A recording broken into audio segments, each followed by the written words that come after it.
Hope you're doing good. Micah back with another video. Back here to talk about what's on my iPhone. It's been about 3 months since I've actually done a video on this, so let's see what I'm rocking going into 2024.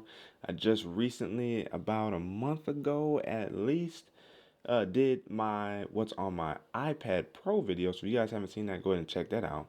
But if you are here interested in an iPhone as well as tablets, smartphone reviews, accessories, software update, feature breakdowns, make sure you guys hit that like button, subscribe to the channel, hit that notification bell so that way you know my videos. That way we can sit back, relax, see what's cracking. Now let's get into the video, and we're going to start off with the lock screen. Now my lock screen is fairly simple. I usually don't have this many notifications showing, but as you guys can see, it's dark right now, and that's because I use focus modes, and the one that's currently active is sleep, because technically I should be asleep. It's about 2 o'clock in the morning, but y'all know the hustle and grind don't stop. So if we actually come out of here and we swap on over, I use photo shuffle as my means of wallpaper switches for my iPhone. So if I hit customize, let's start off here. I use the 50 wallpaper breakdown, and the majority of these wallpapers are going to come from the same source. His name is AR7 on Twitter, so anybody want to ask a question down in the comments, that's who I will always refer to. But I have about 50 photos here used. The reason why I use this one is because the one that I wanted to use, which was the favorites album shuffle, that one does not actually properly rotate through all of my photos within that album. It only roughly shuffles through about 10 to 12 of the 100 and some photos I have. And even if I only had 50 in there, it still wouldn't rotate properly between all of the photos. So therefore I stay here on this photo shuffle. And then if I hit customize again, as you see, I use the blur option. Sometimes it depends on the wallpaper that I'm using, but blur usually gives me a good contrast between the background and the foreground where the apps are, so that way I can see my apps more clear. And I like that hazy blur fog as a nice background for my apps. The other thing that I typically do is when I'm in here, right now I have it on hourly. Now, every now and then I switch it on daily because it'll just stay on that wallpaper. I don't think it properly switches between daily and hourly. On tap is pretty good, or on lock is pretty good, but hourly or daily are my two ones that I typically choose when using my wallpaper.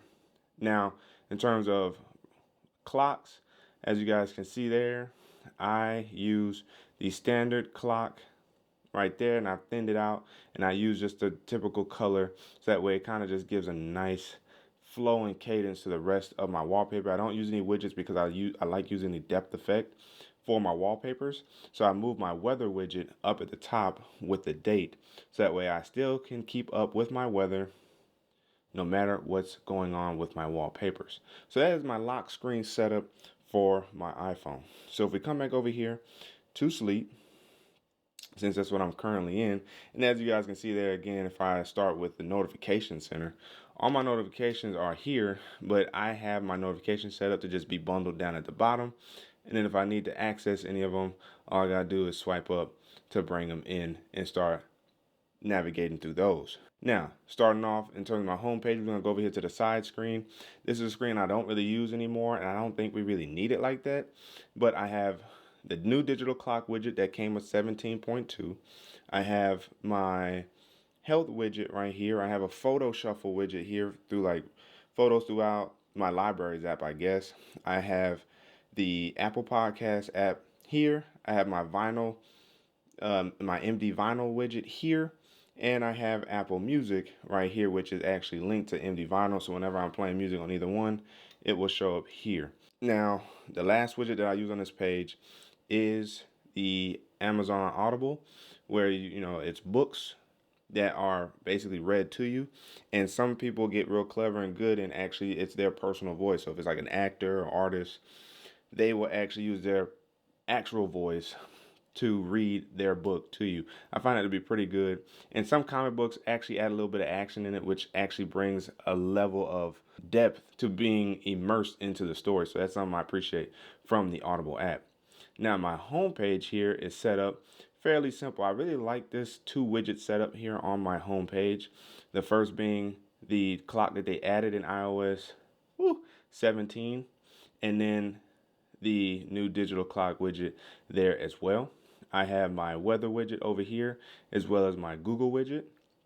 Always got to have Google, baby. And I actually use the new weather widget from iOS 17.2 that gives me the breakdown of the days going forward as well as the high and low for the current day instead of having one large widget in order to access that information. The normal standard typical apps: Twitter, X/Twitter, Threads, Instagram, every dollar budget app from Dave Ramsey because I like to know where my money's going, Cash App, YouTube, YouTube Studio, Photos, Notes, the new journal app that dropped with iOS 17.2, JW Library app, Apple Maps, App Store, and then I have two folders down here. One's an Apple folder that houses my Apple Mail app, Apple TV, and FaceTime, as well as a Files app.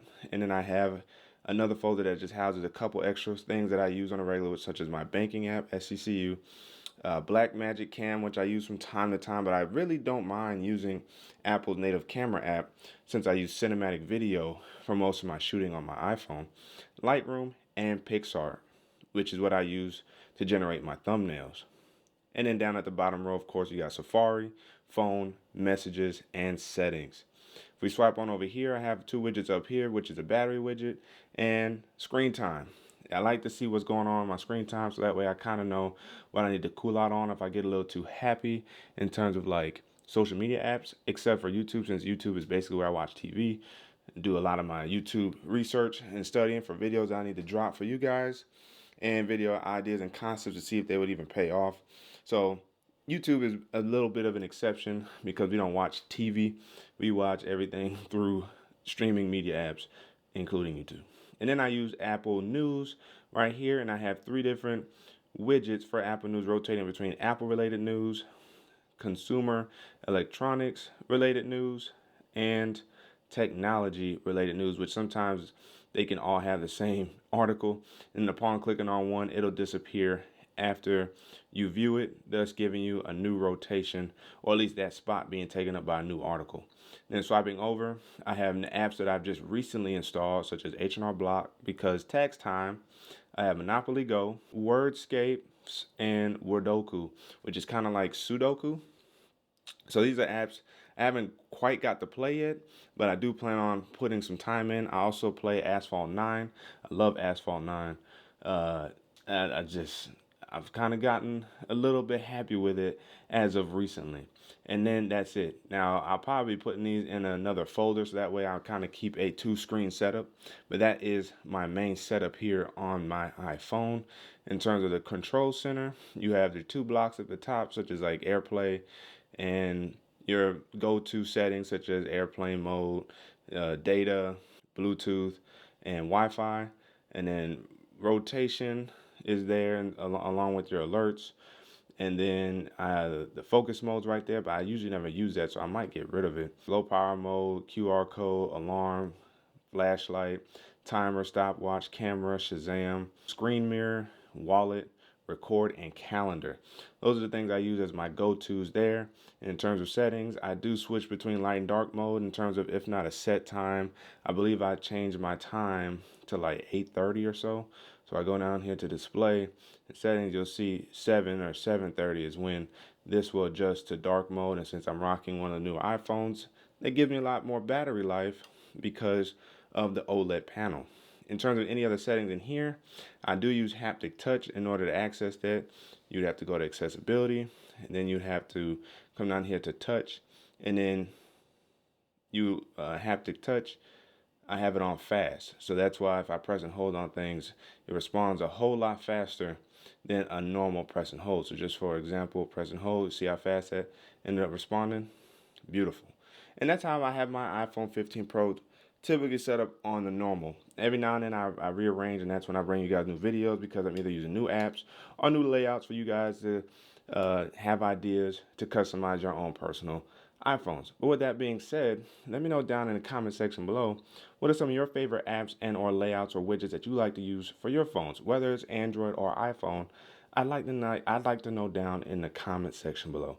But again, as always, if you guys haven't already, make sure you guys ignite the like button. Subscribe to the channel, hit the notification bell so that way you know my videos. So that way you and I sit back, chillax, see what's cracking. It's your man Micah signing out until the next video. Wait for it.